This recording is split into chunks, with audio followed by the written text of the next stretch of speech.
my name is Hannah, and I read the book Wuthering Heights. Wuthering Heights is a Gothic-style novel that takes place in the early 1800s. It starts out with this character named Mr. Lockwood, who's a new tenant at a house called Thrushcross Grange. While he's there, he goes to meet the owner of his house, named Mr. Heathcliff, at his house called Wuthering Heights. While he's there, he meets many different strange characters, and when he ends up getting very sick. So when he's sick, he goes in and lies in this room, and he sees so many strange things. He sees a diary of a girl. He sees names: Catherine Linton, Catherine Heathcliff, and Catherine Earnshaw etched into a bed frame. So he's really confused, and he asks in the maid, Nellie Dean, to explain what happened there. So here's the book, and there are a few different quotes around here. Nellie Dean goes back in time, and she explains that, she explains when she was a young girl and she was taking care of a few different characters. One named Heathcliff, Hindley, and Catherine, and as well as Hindley and Catherine's father, Mr. Earnshaw. Mr. Earnshaw at one point goes to Liverpool, and he comes back with this strange boy named Heathcliff, who's a gypsy.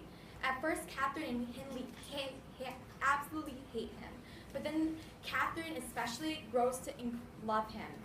And throughout the novel, one of the main themes is their deep and passionate love.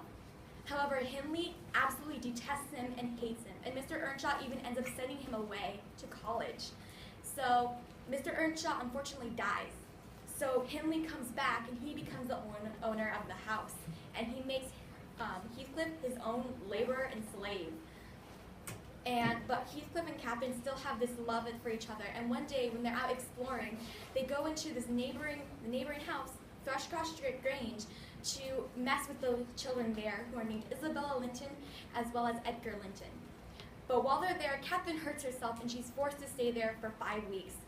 However, in those 5 weeks, she grows incredibly close to Edgar as well as Isabella, and Edgar even asks Catherine to marry him.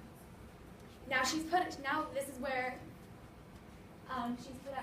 where her main conflict comes in. Catherine absolutely loves Heathcliff with all her being. She even says that Heathcliff and she are the same, and nothing can break them apart. However, because Edgar is so rich, she wants that social status. So now she's put in a conflict there. And she's all telling this to Nellie Dean, the narrator of the story. Heathcliff hears her telling Nellie that it would degrade her to marry him. However, she goes on to say that she's in love with him. So Heathcliff leaves the house.